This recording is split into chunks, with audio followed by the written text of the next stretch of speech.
Halo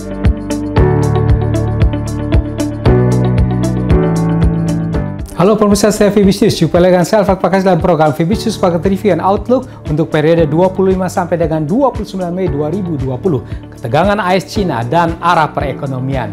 Ya, pasar investasi pada minggu lalu diwarnai dengan dinamika pasar di antara sejumlah isu.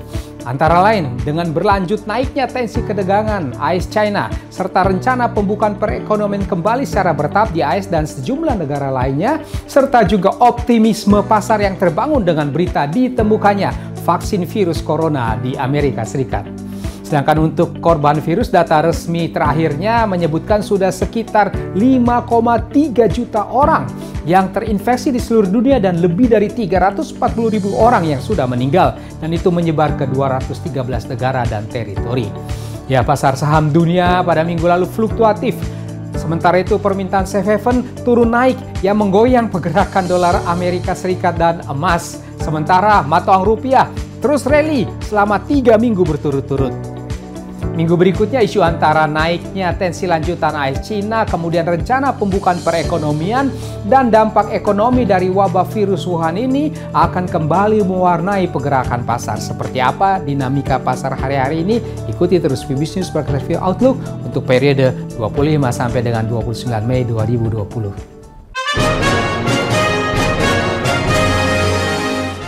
Baik, kita mulai dengan pasar modal Indonesia. Indeks harga saham gabungan pada minggu lalu secara mingguannya menguat, rebound 0,85% ke level 4.545. Ya, ini rebound setelah 2 minggu sebelumnya terkoreksi profit taking investor asing, walaupun masih di sekitar area konsolidasinya. Untuk berikutnya IHSG, khususnya setelah libur Idul Fitri pada Selasa yang akan datang, kemungkinan masih akan ada di area konsolidasi serta berpeluang untuk melanjutkan reboundnya.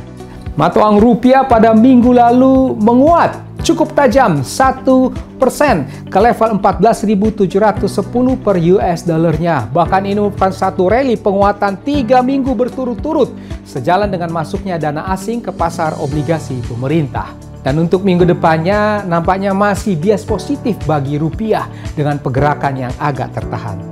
Pemirsa setia VBiz News, Rapat Dewan Gubernur RDG Bank Indonesia pada minggu lalu Selasa 19 Mei telah memutuskan untuk mempertahankan suku bunga acuan BI 7 Days Reverse Repo Rate ke level 4,5%. Gubernur Bank Indonesia Peri Warjio juga menyatakan bahwa BI melihat adanya ruang penurunan suku bunga seiring dengan rendahnya tekanan inflasi dan perlunya mendorong pertumbuhan ekonomi terutama pada tahun 2020 ini. Di samping langkah-langkah yang telah dilakukan, Bank Indonesia menempuh langkah-langkah antara lain sebagai berikut. 1. Menyediakan likuiditas bagi perbankan dalam restrukturisasi kredit UMKM dan usaha ultramikro yang memiliki pinjaman di lembaga keuangan. Kedua, mempertimbangkan pemberian jasa giro GWM kepada semua bank. Ketiga, memperkuat operasi moneter dan pendalaman pasar keuangan syariah. Yang keempat, mendorong percepatan implementasi ekonomi dan keuangan digital sebagai bagian dari upaya pemulihan ekonomi.